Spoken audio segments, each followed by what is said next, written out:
Now, when we talk about Joseph as a young man, we're often, here's some photographs I'm putting up that I took while doing a photograph session for a painting that I did of the first vision. This is the model that I use. He's a great young man, a family friend. I love him to death, and he's a great kid. And here you see him posing, and I had him, be somber and picture like he's seeing the Father and the Son so he could get the right look, and he did a great job. And we're used to thinking of teenage Joseph like this, but when the photo session was over, I also snapped some photos like this because he's just a regular teenager. As a matter of fact, there was a bunch of other kids with us, and they were goofing around and joking around in the middle of also posing for this serious event. Because that's the way teenagers are. That's the way teenage boys are. And Joseph Smith was a teenage boy like everybody else. Even after he saw the Father and the Son.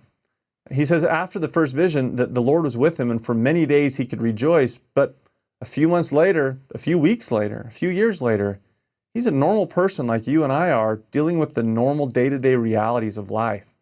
And Joseph Smith says in section 20, verse 5 of the Doctrine and Covenants, he became entangled in the vanities of the world. Or in his 1832 history, Joseph says, quote, I fell into transgressions and sinned in many things which brought a wound upon my soul. He's talking about his years after the first vision as a teenager.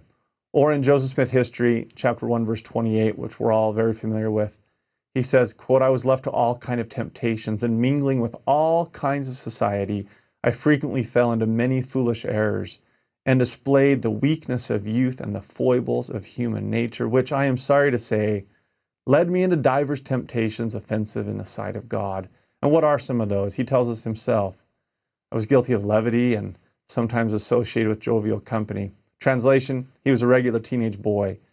He says, don't think that I was guilty of any greater malignant sins, but he sometimes was probably too light-minded. He joked. He probably was insensitive. Maybe he got in some fights. Who knows? Maybe his friends weren't the best, and maybe he cared a little bit too much what his friends thought and did what his friends wanted to do. Sounds like a regular teenager to me. Things that I think all of us, our teenage years could maybe summarize many of those same statements.